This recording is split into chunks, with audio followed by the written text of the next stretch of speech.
बिस्मिल्लाहिर्रहमानिर्रहीम, अस्सलाम वालेकुम। बेटा, प्रीवियस लेक्चर में हम लोगों ने प्रोबेबिलिटी लॉस को डिस्कस किया। उसमें हमारे पास एडिशन लॉ, मल्टीप्लिकेशन लॉ।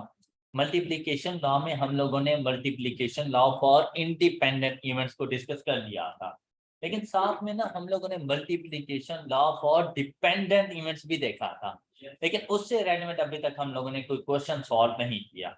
अब अगर आपके पास कोई भी ऐसा क्वेश्चन आ जाए जिसमें हमारे पास multiplication law for dependent event use होता हो, तो उस क्वेश्चन की नेचर होगी कुछ इस तरह से, जैसे क्वेश्चन नंबर 13 है और इसको हम लोगों ने सॉल्व कैसे करना है वो प्रॉपर मेथड के जरिए मैं आप लोगों को अभी गाइड कर देता हूं। अब सबसे पहले आप देखें, कहते हैं अ डाइस इज रोल्ड। तो यहां से हमें पता चल गया कि हमारे पास टोटल आउटकम्स 6 हैं, मतलब जो हमारे पास सैंपल स्पेस है वो 1 2 3 4 5 6, उसमें ये 6 आउटकम्स हमारे पास शामिल हो जाती हैं। फिर कहते हैं what is the probability of getting a number greater than 3। अब देखें, यहां पर एक इवेंट है, अ नंबर ग्रेटर देन 3, फिर गिवन दैट, और हमने कहा था जहां पर ये गिवन दैट का वर्ड आपके पास आ जाए, समझ लेना कि वहां पर multiplication law for dependent events है कि ये इवेंट एक दूसरे के ऊपर डिपेंड कर रहे हैं। ये कंडीशनल प्रोबेबिलिटी हमारे पास आ जाती है, given that it is an even number. अब यहां पे जरा गौर से देखें, आप चाहें तो इसको इवेंट ए कह दें, गिवन दैट से पहले वाले को, गिवन दैट के बाद वाले को आप इवेंट बी कह दें। इवेंट ए के जरा नंबर्स देखें, आउटकम्स देखें, अ नंबर ग्रेटर देन 3। तो बताएं कौन कौन से नंबर होंगे अगर एक डाइस को रोल करें? तो 4, तो मेरे पास प्रोबेबिलिटी ऑफ ए क्या बन जाएंगी? 3 बाय, आई होप कि आपको ये बात समझ आ गई होगी। अब गिवन दैट के बाद वाला इवेंट, इवेंट बी, और वो इवेंट क्या है? Even number, it's an even number. अब देखें इसकी आउटकम्स मेरे पास क्या क्या बन जाएंगी इवन नंबर्स के लिए। और मैंने आपसे कहा था बेटा, चाहे एडिशन लॉ है या मल्टीप्लिकेशन, और से पहले एक अलग से इवेंट और के बाद एक अलग से इवेंट। जब और से पहले हों तो बाद वाले इवेंट को नहीं देखना, जब और या एंड की या गिवन दैट के बाद हों तो पहले वाले इवेंट को नहीं देखना। इन दोनों को अलग अलग इवेंट देखना है कि एक डाइस रोल किया तो उसके ऊपर इवन नंबर आना, तो वो मेरे पास 2 4 एंड 6 है। ऑल राइट, अब देखें आपके पास प्रोबेबिलिटी ऑफ बी क्या बन जाएगी? इज इक्वल टू, ये बात समझ आ गई होगी आप लोगों को। अब इन दोनों में देखें क्या कोई कॉमन आउटकम है? क्या? तो ये इंटरसेक्शन और इंटरसेक्शन की प्रोबेबिलिटी का भी आपको पता चल गया, probability of A intersection B, और ये प्रोबेबिलिटी क्या है आपके पास? 2/6, राइट। अच्छा, गिवन दैट से पहले वाले इवेंट को आपने इंडिपेंडेंट इवेंट कंसीडर करना है।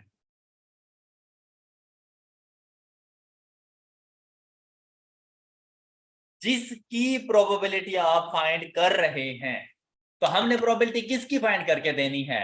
अ नंबर ग्रेटर देन 3, हमने इसकी प्रोबेबिलिटी फाइंड करके देनी है। इसको आपने डिपेंडेंट इवेंट कंसीडर करना है। फिर कंडीशन लग जाती है, गिवन दैट से मुराद है कंडीशन अप्लाई हो रही है, और गिवन दैट के बाद वाले नंबर को आप लोगों ने कहना है इंडिपेंडेंट इवेंट। गिवन दैट के बाद वाले इवेंट को आप लोगों ने कहना है इंडिपेंडेंट इवेंट। अब मुझे बताएं कौन सा इवेंट पहले अकर होगा? इंडिपेंडेंट इवेंट पहले अकर होगा। और इस प्रोबेबिलिटी को हम लोग किस तरह से लिखेंगे? Probability of A given that event B has occurred. कैसा नहीं है? जिस तरह से मैंने नेम लिखे थे मैंने वैसे ही किया, प्रोबेबिलिटी की जगह पे पी, किसकी? इवेंट ए की, given that event B has occur. अब इसका फार्मूला मेरे पास क्या बनेगा? इसका फार्मूला है probability of A intersection B divided by probability of, ये बनेगा। ऑलराइट, अब इंटरसेक्शन की प्रोबेबिलिटी क्या है? डिवाइडेड बाय इवेंट बी की प्रोबेबिलिटी क्या है? और जब इसको सॉल्व किया तो इस क्वेश्चन की प्रोबेबिलिटी क्या है? 2/3 और आपका क्वेश्चन सॉल्व। ये है proper method multiplication law for dependent event. I hope कि आप लोगों को समझ आ चुकी होगी, ये बात क्लियर हो गई। अच्छा, ये the proper method just for knowledge, आपने ऐसा नहीं करना। एग्जाम में बैठे हुए आप लोगों ने ऐसा नहीं करना। अब बात आती है कि भाई एग्जाम में हम लोगों ने क्या करना है, इसे हम लोग कहते हैं रिड्यूसिंग आउटकम मेथड। क्या? Reducing outcome method. देखिए, एक डाइस की कितनी आउटकम्स हैं? तो हम लोग प्रोबेबिलिटी से आउट ऑफ 6 फाइंड कर रहे हैं। अब हम लोगों ने इसको रिड्यूस करना है कि हम आउट ऑफ 6 ना फाइंड करें। अब क्या करना है? गिवन दैट के बाद वाले इवेंट को सबसे पहले सॉल्व करो। गिवन दैट के बाद वाले इवेंट को सबसे पहले सॉल्व करो। गिवन दैट के बाद वाला इवेंट कौन सा है? Even number. कौन कौन से हैं इवन नंबर? 2, 4, 6। भूल जाओ कि आपके पास सैंपल स्पेस 6 आउटकम्स का है, आपके पास ये सैंपल स्पेस है 2, 4, 6। अब देखिए सैंपल स्पेस में कितनी आउटकम्स हैं? 3। पहले कितनी थी? 6 रिड्यूस हो गई। तो ये है रिड्यूसिंग आउटकम मेथड। अब आपने प्रोबेबिलिटी फाइंड करनी है आउट ऑफ 3। आउट ऑफ 3 में गिवन दैट से पहले देखें कौन सा इवेंट है ग्रेटर देन 3। तो 2, 4, 6 में से देखो ग्रेटर देन 3 कितने नंबर्स हैं? ये आपके फेवर में चले गए। कितने में से? Question solve.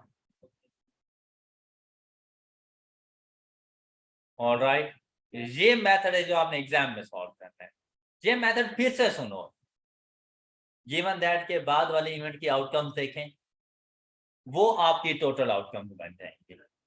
और इसमें से आपने देखना है कि फर्स्ट इवेंट के लिए फेवरेबल आउटकम कौन सी है। तो ग्रेटर देन 3 के लिए अब सिर्फ 4 और 6 था इसमें, तो वो 2 फेवरेबल आउटकम है और आपका क्वेश्चन सॉल्व। ये है multiplication law for dependent events. Alright, any issue? अब बेटा आप इनसे रेलिवेंट अपने तमाम क्वेश्चन प्रोबेबिलिटी, बेसिक प्रोबेबिलिटी से रेलिवेंट तमाम क्वेश्चन सॉल्व कर चुके हैं। इस प्रोबेबिलिटी से ही बिल्कुल रिलेटेड, मतलब प्रोबेबिलिटी तो नहीं, मतलब इससे रिलेटेड हमारे पास एक छोटा सा टॉपिक है जिसे हम लोग कहते रहते हैं एक्सपेक्टेड नंबर। क्या कहते रहते हैं? Expected number. वो expected number for defective items भी हो सकता है, वो फॉर गुड आइटम्स भी हो सकता है। इस क्वेश्चन को समझने के लिए हम लोग चलते हैं एक छोटी सी एग्जांपल्स की तरफ और इसके कॉन्सेप्ट्स की तरफ, और वो है कुछ इस तरह से। Expected number of a random variable. अच्छा बेटा, इस एक्सपेक्टेड नंबर को अगर मैं सिंपल वर्ड्स में कहूं ना, तो इसका मतलब होता है मीन वैल्यू, कि आपने इस रैंडम वेरिएबल की एवरेज वैल्यू फाइंड करके देनी है, इसकी एक मीन वैल्यू फाइंड करके देनी है। उसे हम लोग कहते रहते हैं, प्रोबेबिलिटी में हम लोग कहते रहते हैं एक्सपेक्टेड नंबर। इसका ताल्लुक प्रोबेबिलिटी डिस्ट्रीब्यूशन से है। इससे पहले एक और डिस्ट्रीब्यूशन आप लोग पढ़ चुके हैं जिसे हम लोग फ्रीक्वेंसी डिस्ट्रीब्यूशन कहते रहते हैं, फ्रीक्वेंसी डिस्ट्रीब्यूशन। अब यहाँ पर हमारे पास क्या होता है कि भाई फ्रीक्वेंसी डिस्ट्रीब्यूशन में एक वेरिएबल होता है, उस वेरिएबल को उसकी फ्रीक्वेंसी से रिप्रेजेंट किया जाता है। एम आई राइट? एक वेरिएबल है, उस वेरिएबल को उसकी फ्रीक्वेंसी से रिप्रेजेंट करना, उसको कहा जाता है फ्रीक्वेंसी डिस्ट्रीब्यूशन। और अगर इधर बात करें प्रोबेबिलिटी डिस्ट्रीब्यूशन, तो मतलब एक रैंडम वेरिएबल को अगर हम लोग उसकी रिस्पेक्टिव प्रोबेबिलिटीज के साथ रिप्रेजेंट करें तो उसे कहा जाता है प्रोबेबिलिटी डिस्ट्रीब्यूशन। ओके, क्या अगर x के साथ फ्रीक्वेंसी आ जाए तो फ्रीक्वेंसी डिस्ट्रीब्यूशन, अगर x के साथ हो, x से मुराद है रैंडम वेरिएबल, उसको अगर उसकी प्रोबेबिलिटी से रिप्लेस कर दो, रिप्रेजेंट कर दो, तो उसे प्रोबेबिलिटी डिस्ट्रीब्यूशन कहते हैं। अब अगर आपके पास फ्रीक्वेंसी डिस्ट्रीब्यूशन है तो भाई आप मीन वैल्यू फाइंड करने के लिए क्या फार्मूला यूज करते थे अपने पास?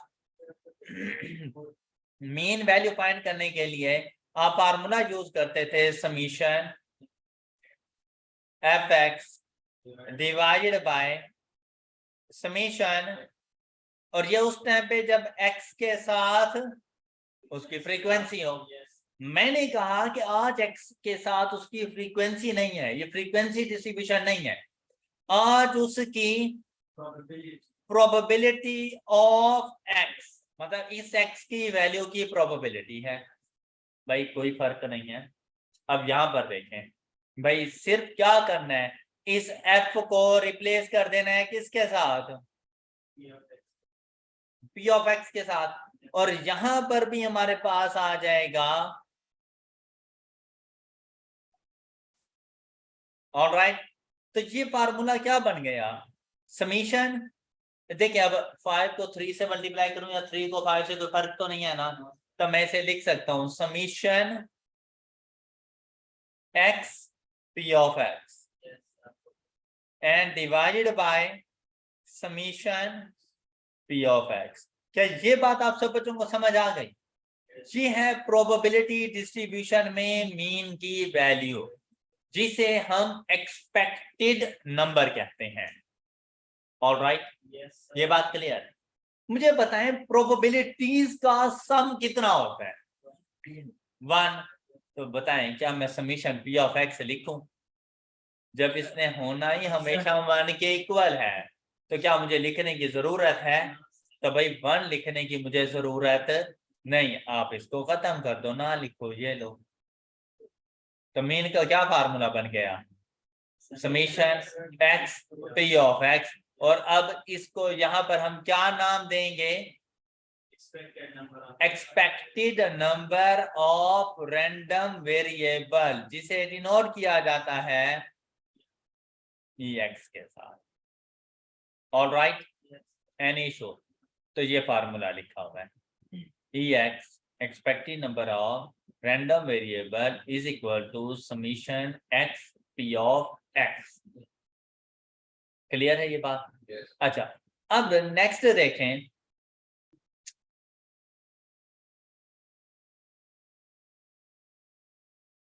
जब आपके पास फ्रीक्वेंसी डिस्ट्रीब्यूशन था तो क्या आप सिर्फ मीन की वैल्यू फाइंड करते थे या उसका स्टैंडर्ड डेविएशन फाइंड कर सकते थे, वेरिएंस फाइंड कर सकते थे? तो आप प्रोबेबिलिटी डिस्ट्रीब्यूशन में भी उसका स्टैंडर्ड डेविएशन और वेरिएंस फाइंड कर सकते हैं। अब देखिए ये हम लोग किस तरह से फाइंड करेंगे। मुझे बताएं फ्रीक्वेंसी डिस्ट्रीब्यूशन के अंदर स्टैंडर्ड डेविएशन फाइंड करने का फार्मूला हमारे पास क्या होता था? ये देखें summation x square divided by N. अच्छा, ये अगर फ्रीक्वेंसी डिस्ट्रीब्यूशन हो, summation F X square minus summation F X divided by summation F. क्या आपको ये बात याद आई? फ्रीक्वेंसी डिस्ट्रीब्यूशन में स्टैंडर्ड डेविएशन फाइंड करने का फार्मूला। तो बेटा अब अगर प्रोबेबिलिटी डिस्ट्रीब्यूशन है, सिर्फ फर्क किस चीज का आएगा कि जहां पर समीशन एफ है वहां पर समीशन पी ऑफ एक्स आ जाएगा। ये बात क्लियर हुई आपको? यहां पर भी अब ये क्या बन जाएगा? समीशन पी ऑफ एक्स, हम इसको कुछ यूं लिखेंगे,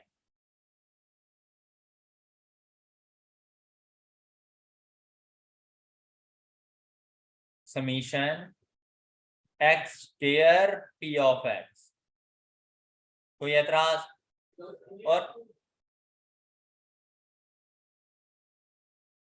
ये इस तरह से। अब समीशन पी ऑफ एक्स का आंसर क्या होता है? 1। तो ये भी तो लिखने की जरूरत नहीं है आप लोगों को, तो ना लिखो भाई, ये जब डिनोमिनेटर है ही 1 तो आपको लिखने की जरूरत है। तो आपके पास standard deviation of random variable क्या बन जाएगा?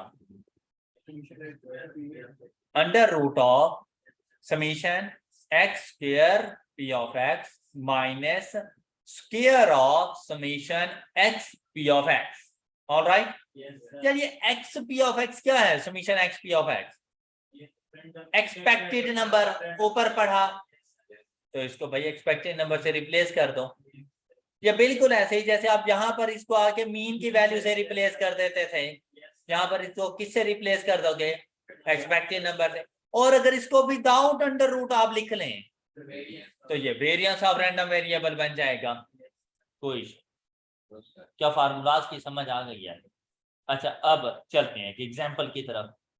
भाई मैंने कहा कि 4 coins are tossed, find the expected number of head appears. चाहे हेड हो चाहे टेल हो, कोई फर्क नहीं पड़ता, जो वो कहते कर देंगे। अब बेटा इससे पहले क्या होता था? इससे पहले कहता था 4 coins are tossed, find the probability of 2 heads appear. Find the probability of at least 2 heads appear. मतलब वो बताता था कि वेरिएबल कौन सा है जिसकी हमने प्रोबेबिलिटी फाइंड करनी है। यहाँ पे कहते हैं एक्सपेक्टेड नंबर, मतलब आपने हर एक सिचुएशन बतानी है 4 कॉइन्स टॉस करने की। अब हेड के लिए सबसे पहले रैंडम वेरिएबल की सिलेक्शन करेंगे।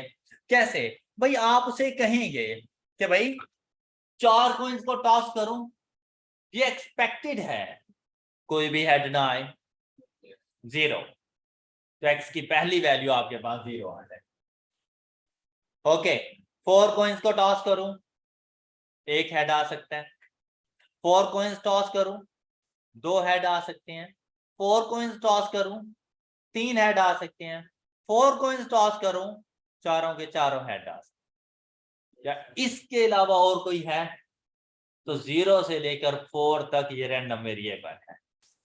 आई होप कि आपको एक्स की वैल्यूज की समझ आ गई। अब आपने जाना है और आपने ये देखना है कि 4 कॉइन्स टॉस करूं, 0 हेड के आने की प्रोबेबिलिटी क्या है? 4 कॉइन्स टॉस करूं, 0 हेड के आने की प्रोबेबिलिटी क्या है? अब आपने इनके सामने इनकी प्रोबेबिलिटीज लिखनी है। 1 हेड के आने की क्या प्रोबेबिलिटी, 2 हेड के आने की क्या प्रोबेबिलिटी। अब प्रोबेबिलिटी फाइंड करने के लिए 2 चीजें चाहिए, total outcome and favourable outcome. तो 4 कॉइन्स के लिए टोटल आउटकम कितनी बनेगी? 2 रेज़्ड टू पावर 4, 16। तो आपने तमाम प्रोबेबिलिटीज के लिए 16 लिख देना है, डिनोमिनेटर के तौर पर 16 पहुंच जाएगा। ये बात क्लियर हो गई? तमाम की प्रोबेबिलिटीज का डिनोमिनेटर 16 आ गया। अब इन 16 में से आपने देखनी है फेवरेबल आउटकम, कि 0 हेड वाली फेवरेबल आउटकम कितनी होंगी 16 में से? सिर्फ 1 होगी। तो 0 हेड आने की प्रोबेबिलिटी क्या बनेगी? 1/16। ये बात क्लियर? अब देखिए मैंने तो सैंपल स्पेस बनाई ही नहीं है, तो हमें कैसे पता चल रहा है कि अभी 1 होगी, 4 होंगी, 6 होंगी क्या? तो इसके लिए भाई बड़ी सिंपल सी बात है, आप लोगों ने करना है 4 जितनी मर्तबा एक्सपेरिमेंट को रिपीट किया, C0, जरा 4C0 करो, तो ये आपका न्यूमरेटर बन गया है। ओके, इसी तरह से हमने देखना है 1 हेड के लिए कितनी आउटकम्स होंगी, तो 4C1, 4 आउटकम्स होंगी। ये न्यूमरेटर आ गए आपके पास, डिनोमिनेटर ऑलरेडी 16 लिखा हुआ है हमने। फिर 2 के लिए ये इसकी फेवरेबल आउटकम्स आपके पास आ जाएंगी। अब देखिए आपका काम इजी नहीं होता जा रहा। 4C2 कितनी? 6, 4C3 एंड 4C4, 1। और अगर आप लोग गौर करें तो प्रोबेबिलिटीज का सम जरा करके देखें। समीशन P ऑफ एक्स, जब भी किसी रैंडम वेरिएबल की तमाम प्रोबेबिलिटीज का सम करेंगे तो ऑलवेज इक्वल टू 1। ये बिल्कुल ऐसी है जैसे आपने कहा था sum of relative frequencies equal to 1, ये वैसा ही है। तो sum of probabilities of a random variable always equal to, अगर आपके पास उन तमाम वेरिएबल्स की प्रोबेबिलिटीज का सम 1 से कम है या 1 से ज्यादा है तो कह देना डेटा इज फैक्टिशियस, सॉल्व ना करके देना, 1 होना चाहिए। तो जब भी प्रोबेबिलिटीज का सम 1 से ग्रेटर 1 से smaller data is factitious, solve नहीं करना। ऑलराइट, यहां तक बात समझ आ गई है? बेटा अब अगर आपसे एक्सपेक्टेड नंबर पूछ लिए हैं तो क्या फार्मूला था? Summation x p of x, करो ना दोनों को मल्टीप्लाई, एंड पे जाके ऐड कर लो।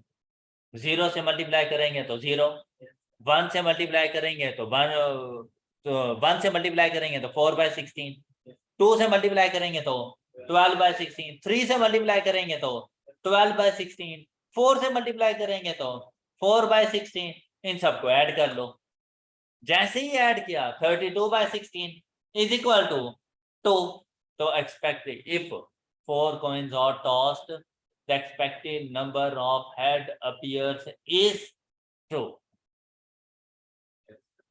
और क्या मतलब कि भाई अगर मैं 4 coins को टॉस करूं ना तो भाई 2 मर्तबा हेड के आने के चांसेस हैं। ये है एक्सपेक्टेड कि भाई आपकी एक्सपेक्टेशंस क्या है उसके साथ, कि कितनी मरतबा हेड के आने की क्या एक्सपेक्टेशन। हमने कहा कि भाई 4 में से 2 टाइम्स हेड आने के चांसेस हैं।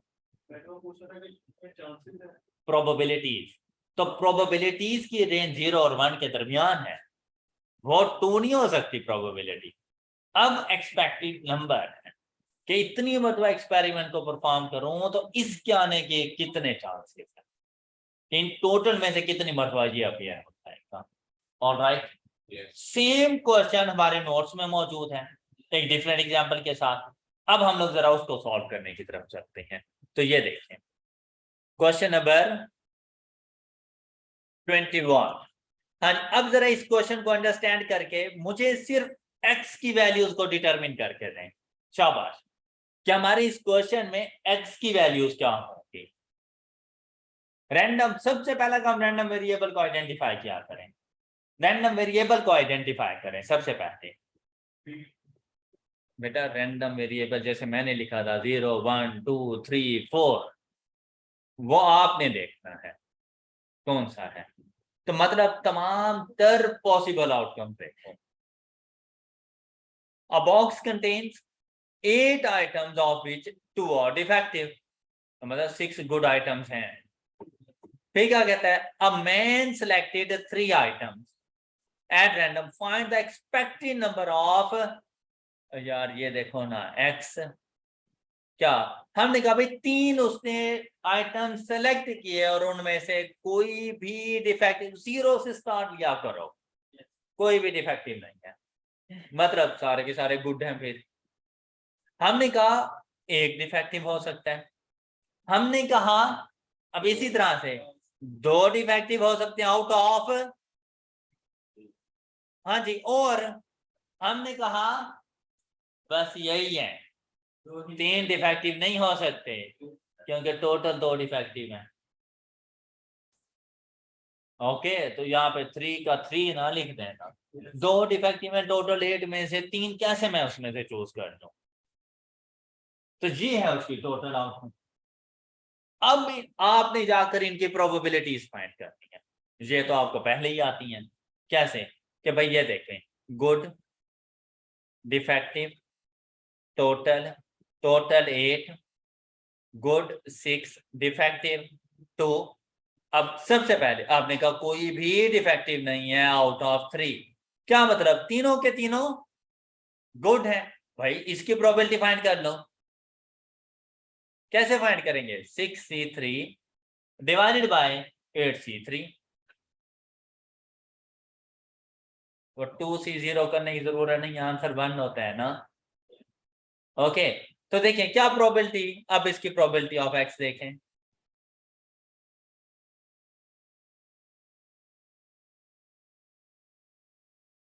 हाँ जी बताएं, शाबाश।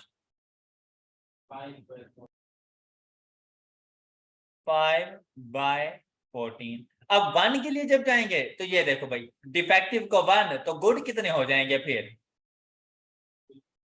2 हो जाएंगे। ऐसा नहीं लग रहा जैसे गुड डिपेंड कर रहा है डिफेक्टिव के ऊपर? तो ये डिपेंडेंट इवेंट होता है, सिलेक्शन हमेशा डिपेंड कर रही होती है।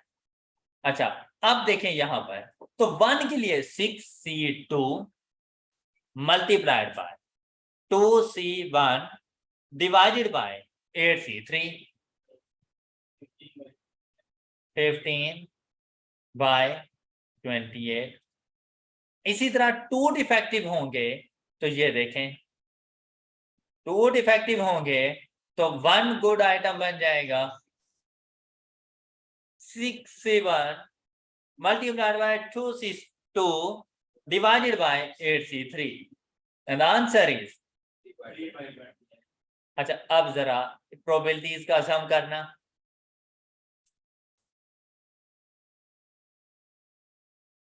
Is equal to 1। It means that मेरा क्वेश्चन बिल्कुल सही चल रहा है। ये बात समझ आ गई आप बच्चों को? क्लियर है ये बात? अच्छा, अब अगर उसने मुझे एक्सपेक्टेड नंबर पूछे तो सिंपली मैं क्या करूंगा, x p ऑफ x ये 0 हो गया, 15 बाय 28 हो गया, यहाँ पे 6 by 28 is equal to 21 by 28, 3 by 4 0.75। ये एक्सपेक्टेड नंबर आपके पास आ गया है। आई होप कि आपको एक्सपेक्टेड नंबर का कॉन्सेप्ट क्लियर है। अब देखिए, अगर आपके पास ऐसी स्टेटमेंट आ जाए तो आपने रैंडम वेरिएबल भी चूज करना है, उसमें उसकी इंडिविजुअल प्रोबेबिलिटीज को भी देखना है और फिर जाके एक्सपेक्टेड नंबर फाइंड करना है। लेकिन कभी कभी ऐसा होता है कि क्वेश्चन में वेरिएबल खुद बता देता है, उनकी एक्सपेक्टेड वैल्यूज भी खुद बता देता है, प्रोबेबिलिटीज उनकी प्रोबेबिलिटीज भी खुद बता देता है और आपसे पूछता है find expected number of a random variable, standard deviation of a random variable, variance of random variable. जरा भी नहीं परेशान होना, ये सारा काम आपको कैलकुलेटर करके नहीं देता था। मीन क्या कैलकुलेटर नहीं फाइंड करके देता भाई? प्रोबेबिलिटी डिस्ट्रीब्यूशन का मीन ही तो एक्सपेक्टेड नंबर है, ऐसा ही है ना? क्या स्टैंडर्ड डेविएशन कैलकुलेटर नहीं फाइंड करके देता, वेरिएंस नहीं करके देता? फर्क क्या है, फ्रीक्वेंसी के कॉलम में प्रोबेबिलिटीज लिख देना। बस इतना सा फर्क है। तो आप लोगों ने ऐसी सिचुएशन में अपना कैलकुलेटर उठाना है, ये देखिए शिफ्ट 3 1 वेरिएबल, फ्रीक्वेंसी ऑन करनी है, shift setup down arrow 4 and 1। Okay, अब यहां पे 0 1 2, अब इनकी प्रोबेबिलिटीज, इसकी प्रोबेबिलिटी 0 की क्या थी, 5 बाय 14, 5 बाय 14 जी, 1 की 15 बाय 28 एंड 3 बाय 28।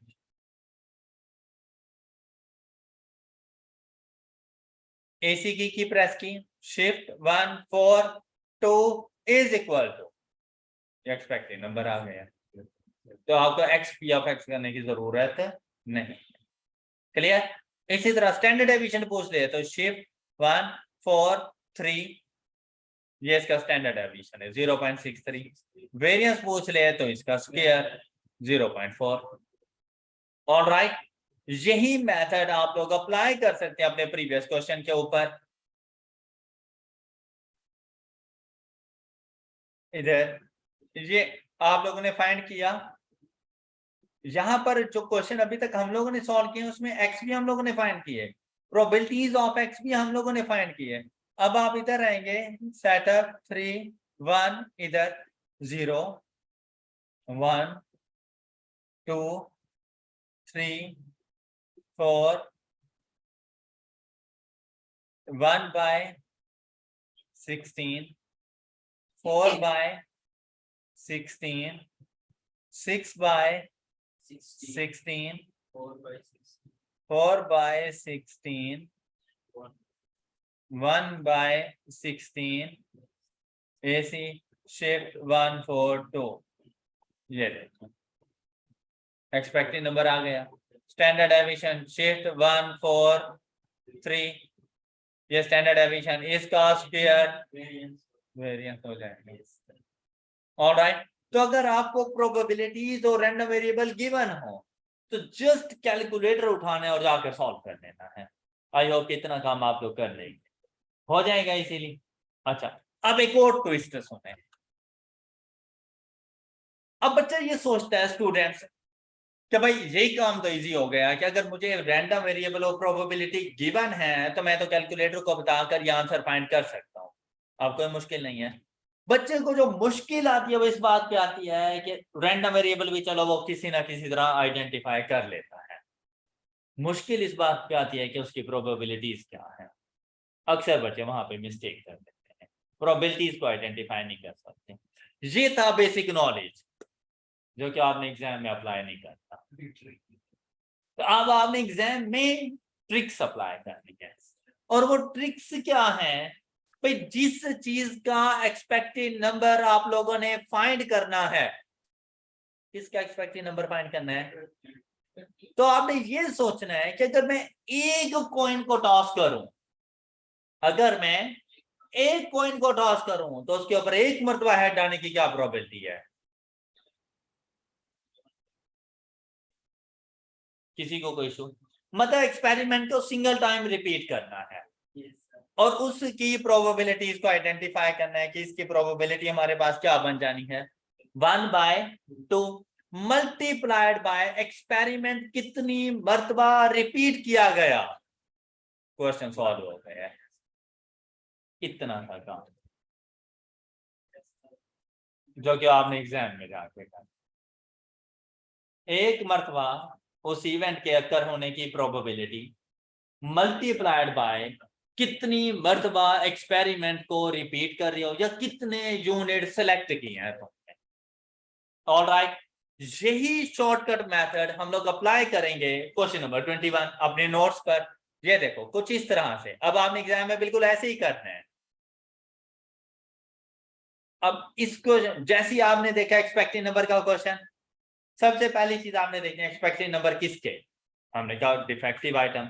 अब देखो यार, अगर ये सिचुएशन हो, ये देखें ये, तो एक डिफेक्टिव नंबर आने की प्रोबेबिलिटी क्या होनी है। देखो सिंप्लीफिकेशन में जाके खुद को उलझन में डालना है भाई, आप बिन को कंप्लीट चले ना 2/8, क्लियर। अच्छा, फिर मल्टीप्लाइड बाय भाई कितने यूनिट सिलेक्ट किए, बस is equal to 6/8 is equal to 3/4 is equal to 0.75, question solve. सिर्फ इतना सा एक्सपेक्टेड नंबर सॉल्व हो गए। ऑलराइट, अच्छा अगर मैं यहां पे डिफेक्टिव आइटम्स की जगह पे लिख दूं गुड आइटम्स, अब अगर प्रॉपर मेथड में जाऊं ना तो इसके लिए जो रैंडम वेरिएबल बनता है 0 1 2 3 ये बनता है, मतलब ये 4 की मुझे प्रोबेबिलिटीज फाइंड करनी पड़ेगी फिर जाके क्वेश्चन सॉल्व होना है। लेकिन अब क्या, सिंपल सी बात, देखिए गुड आइटम्स आने की प्रोबेबिलिटी मैंने कितने सिलेक्ट किए, 18/8, question solve and the answer is 2.25। अब यहां पे अगर आप लोग देखो भाई 2.25 गुड, 0.75 डिफेक्टिव, दोनों को ऐड करो तो टोटल 3 आइटम पूरे हो गए हैं। ओके हो गया, डन। अच्छा, आई होप कि आप लोगों को बेटा ये डिफेक्टिव आइटम्स क्लियर हो गए हैं। चैप्टर नंबर 11 अब कंप्लीट हो गए। अब आप लोगों ने चलना है इसके सेल्फ टेस्ट की तरफ, और सेल्फ टेस्ट में ऐसे कोई क्वेश्चन जो आप लोगों से सॉल्व नहीं हो पाए वो मुझे आप जरा जल्दी जल्दी से बता दें जी। अच्छा जरा ना सीक्वेंस के साथ आप लोगों ने चलना है, जल्दी जल्दी से मुझे ये थ्योरेटिकल क्वेश्चन जिस तरह से आए हैं आप लोगों ने वैसे ही इनको देख लेना है। हाँ जी 11.8, अच्छा 8 के अंदर देखे, अच्छा 8 के लिए ना अभी हम लोगों ने ये नहीं पढ़ा, इसका जो ताल्लुक है ना ये हमारी नेक्स्ट चैप्टर से है। लेकिन अभी के लिए आप लोगों ने ये याद कर लेना है कि हमारे पास अगर कॉन्टिन्यूअस वेरिएबल्स हों तो उनके लिए नॉर्मल डिस्ट्रीब्यूशन यूज होती है। तो ये बेसिकली 12 चैप्टर का क्वेश्चन था जो कि 11 चैप्टर में दे दिया गया है। ये कॉन्सेप्ट अभी प्रोबेबिलिटी डिस्ट्रीब्यूशन हम लोगों ने पढ़ने हैं जी। नेक्स्ट 16।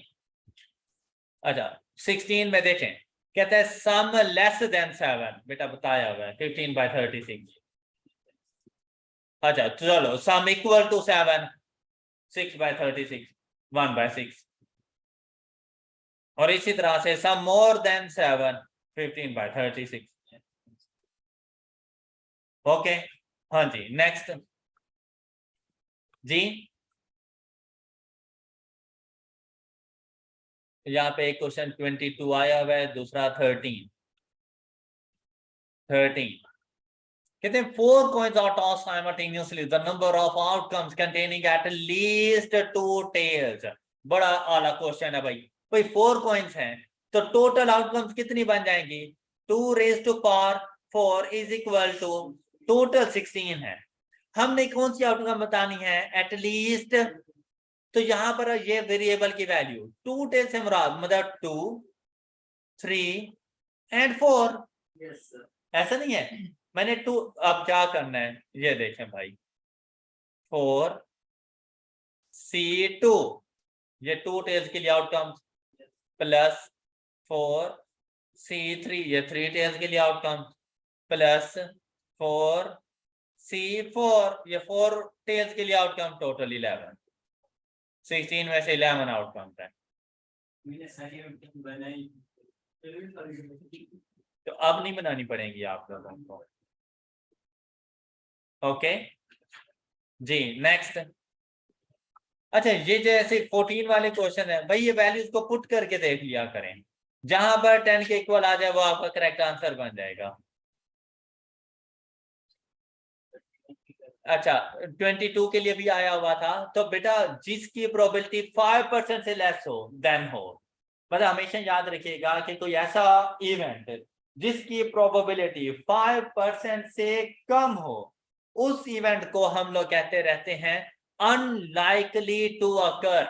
मतलब एक रोड एक्सीडेंट हुआ, उसमें किसी पर्सन की मतलब हालत तशवीशनाक है, हम लोग हॉस्पिटल लेके गए, डॉक्टर्स ने कहा जनाब इसके बचने के 3% चांसेस हैं। It means that no chance.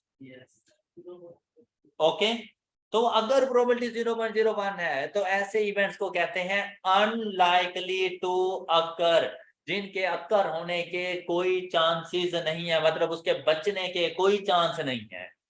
Alright unlikely to occur, can not occur 0%, can not occur. और अगर कुछ ना कुछ प्रोबेबिलिटी हो अनलाइकली टू अकर, चांसेस हैं लेकिन बहुत कम चांसेस ना होने के बराबर है। Can not occur probability is equal to 0 जी। नेक्स्ट 22 के बाद बताएं 31।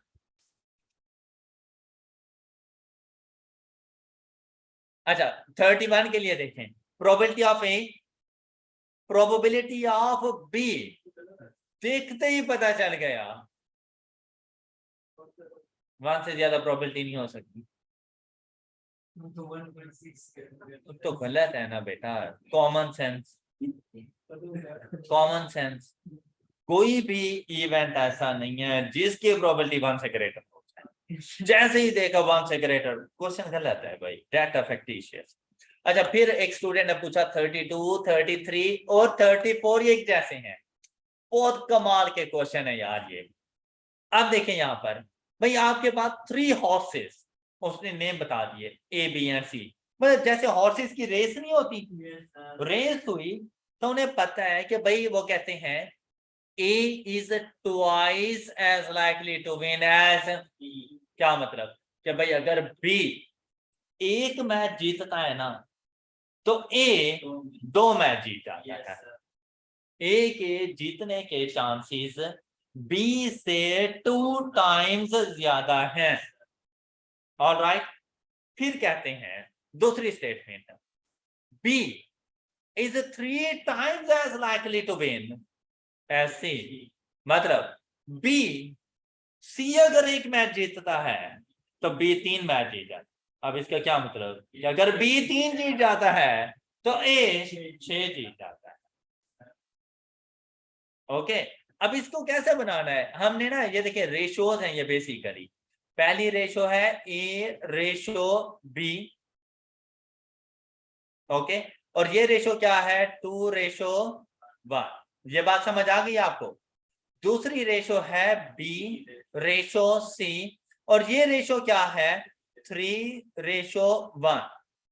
आपको ये बात समझ आ गई है? कंबाइंड रेशो क्या A ratio B ratio C। A ratio B क्या है 2 रेशो 1। B रेशो C क्या है 3 रेशो 1। कंबाइंड रेशो के लिए ये इस तरह, ये इस तरह और इस तरह। अब देखें 2 3s are 6 ratio, 3 1s are and 1 1s are. अब अगर आप लोग गौर से देखें तो इस एक लाइन में पूरी स्टेटमेंट को नहीं कवर कर दिया कि सी अगर एक मैच जीतता है तो बी उसकी निस्बत 3 मैचेस जीत जाता है, लेकिन जो ए की जीतने की प्रोबेबिलिटी है वो बी से 2 टाइम्स है। तो बी के लिए अगर 3 है तो ए के लिए 6 है। आपको याद है मैंने आपको ऑड्स बढ़ाए थे? तो आपने वहां पे प्रोबेबिलिटी कैसे फाइंड की थी 6। अब ए के जीतने की प्रोबेबिलिटी क्या आ जाएगी 6/10। बी के जीतने की क्या प्रोबेबिलिटी आ जाएगी और सी के जीतने की क्या प्रोबेबिलिटी आ जाएगी, ये इनके जीतने की प्रोबेबिलिटीज है। उसने आपसे क्या पूछा the probability that A wins, A के जीतने की प्रोबेबिलिटी 6/10 इज इक्वल टू 3/5, ये रहा। बी और सी, बी और सी एडिशन लॉ नहीं लग गया, तो बी के जीतने की प्रोबेबिलिटी 3, सी के जीतने की प्रोबेबिलिटी 1, टोटल 4/10। सिंप्लीफाई करें 2/5, क्लियर। फिर 33, ए और बी एडिशन लॉ, ए के लिए 6, बी के लिए 3 प्लस किया 9/10। हाँ जी, आप बताएं और बताएं, शाबाश। इसके अलावा कोई क्वेश्चन वगैरह जल्दी से बताएं जी।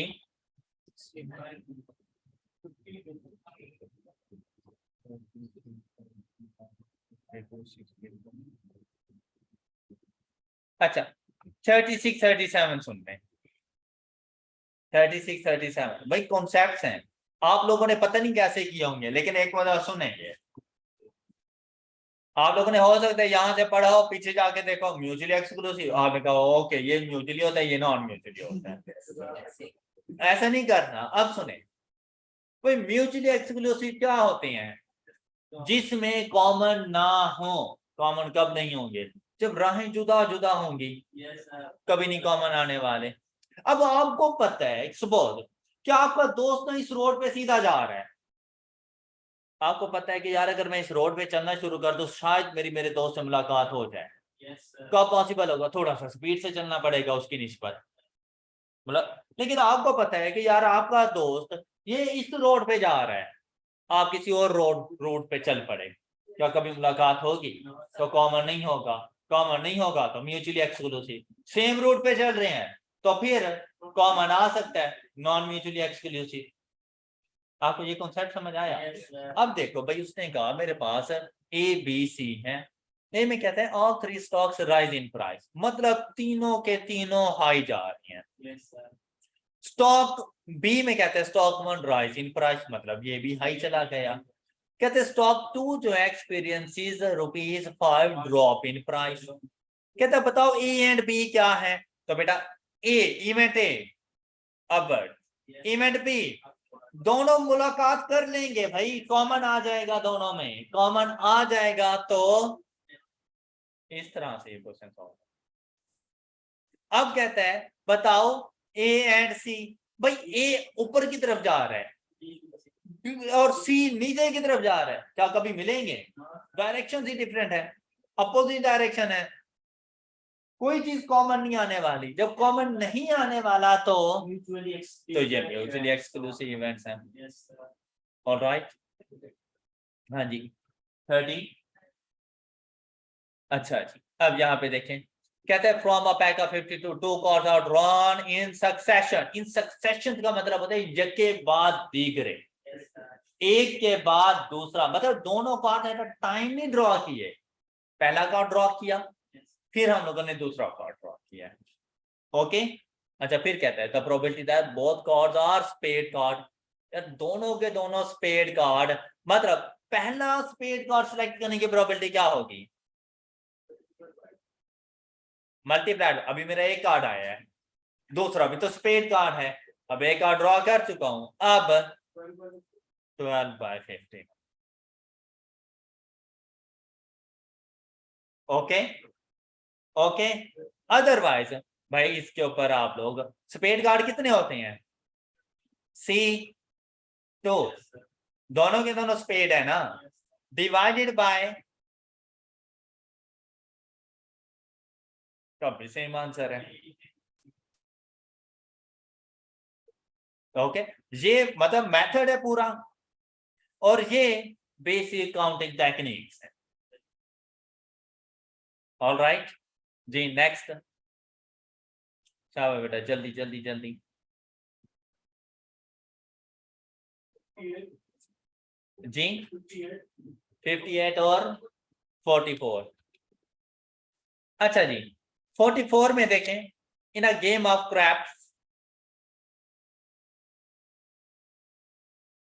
2 डाइसेस आर रोल्ड। ये 44 45 एक जैसे हैं, सम 2 डाइसेस हैं, टोटल आउटकम कितनी हो जाएंगी?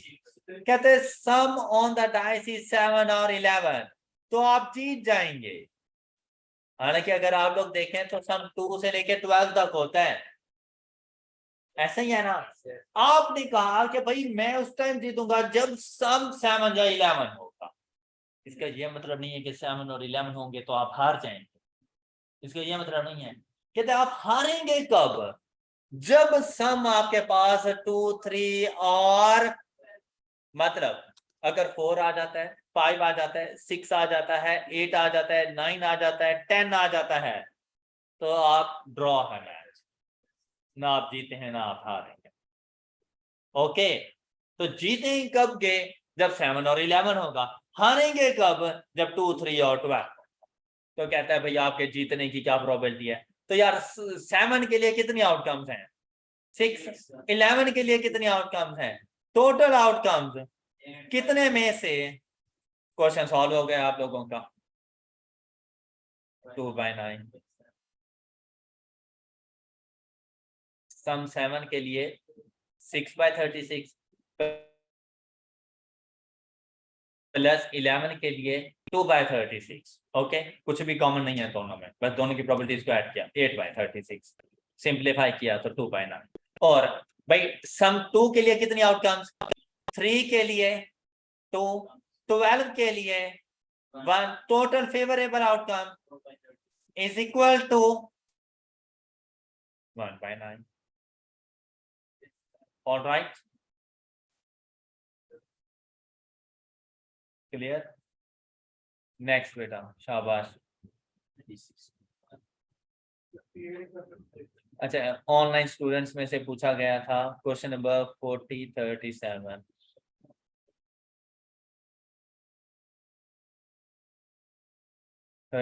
हाँ 37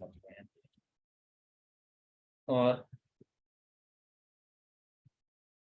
40 में देखिए 52 cards, 2 cards are drawn in succession, यह क्या बात देख रहे, तो मतलब रेपिटेशन नॉट अलाउड। तो भाई अगर आपने total number of element sample space बताने हैं तो बेटा इसके लिए आंसर होता है 52C2। ये करेक्ट आंसर है, क्वेश्चन में मिस्टेक है, 52C2 ये इसका करेक्ट आंसर है। क्या आंसर आ रहा है? आंसर इससे क्या आ रहा है? ये इसका करेक्ट आंसर है। क्या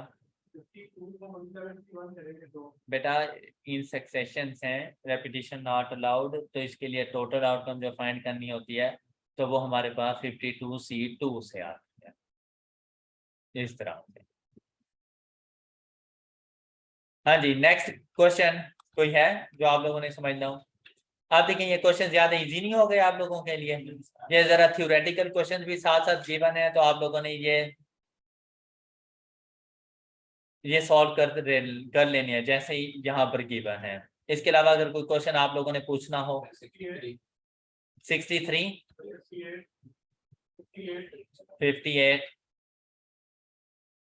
58 के लिए देखें, A and B play 4 games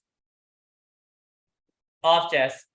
A's chances of winning the game is 7/10. What is the probability that A wins 3 games consecutively only and loses the remaining one? तो मतलब वो कह रहा है win consecutively, ठीक है, and loses the remaining one. अब इसकी एक सिचुएशन ये है, इसकी दूसरी सिचुएशन win, अच्छा इसकी जो दूसरी सिचुएशन बनेगी ना कंसेक्टिव सिचुएशन में, वो बनेगी या फिर लूज, पहला मैच हार गया, अगले तीनों जीत जाएगा। इसके अलावा लूज जो मैच हार रहा है ना लॉस, वो ना सेंटर में कहीं नहीं आ सकता, क्योंकि अगर सेंटर में आ जाता है ना तो कंसेक्टिव विन्स नहीं आती। तो विन करने की प्रोबेबिलिटी, जहां पे विन है वहां पे 7/10 और जहां पे लूज है वहां पे 3/10। क्लियर? 63 का आपने? हाँ जी, ये 63 बड़ा इंपॉर्टेंट क्वेश्चन है, और इसी से रेलिवेंट ये हमारे पास क्वेश्चन है 64, 65, 66। ये सारे बड़े इंपॉर्टेंट से क्वेश्चन है हमारे लिए, हम इनको जरा डिस्कस कर सकते हैं।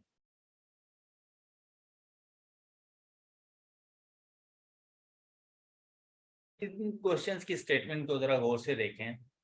कहते हैं probability of rain on first 3 days of August is as follows. पहले दिन बारिश होने की प्रोबेबिलिटी 3/10, मतलब ना होने की प्रोबेबिलिटी 7/10।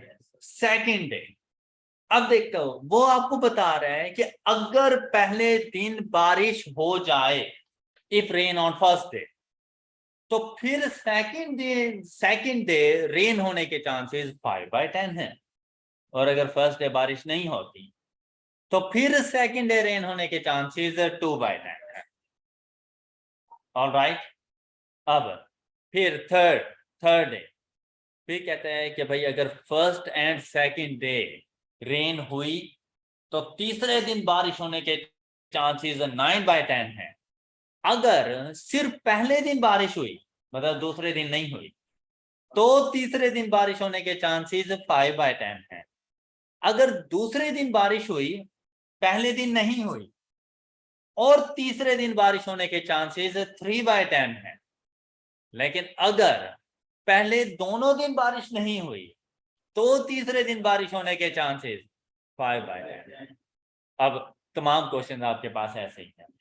अब ये कहते हैं what is the probability that rain on all 3 days। भाई हमने क्या कहा कि भाई first day rain, second day rain, third day rain, ऐसे ही है ना। अच्छा अब इसको गौर से सुनो, फर्स्ट डे रेन होने के chances multiplied by second day rain, लेकिन 5/10 2/10 दोनों ही तो सेकंड डे रेन के लिए थे। लेकिन हमने क्या देखना है, अगर पहले दिन बारिश है तो दूसरे दिन बारिश, क्योंकि ये देखो पहले दिन बारिश हो चुकी है, तो दूसरे दिन बारिश होने के लिए 5/10। अब इन दोनों दिनों में बारिश हो चुकी है तो तीसरे दिन बारिश होने के चांसेस 9/10। तो हमारे पास सॉल्यूशन आ जाएगा 135,000.135।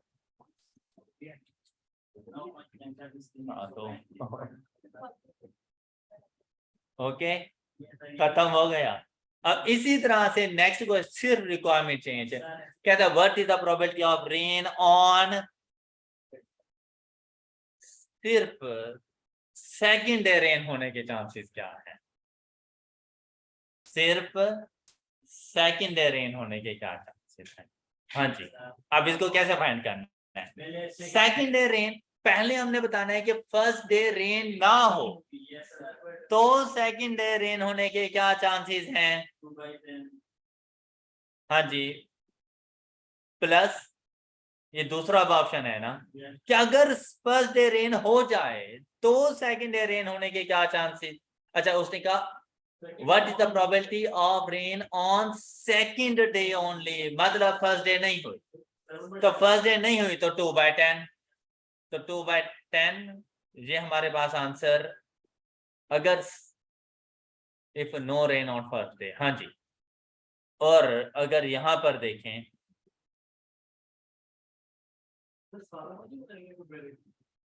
सबके लिहाज से बनाएंगे, प्रोबेबिलिटी फर्स्ट 3 डेज ये है, what is the probability of rain on second day only, सिर्फ और सिर्फ सेकंड डे बारिश होने की क्या प्रोबेबिलिटी है।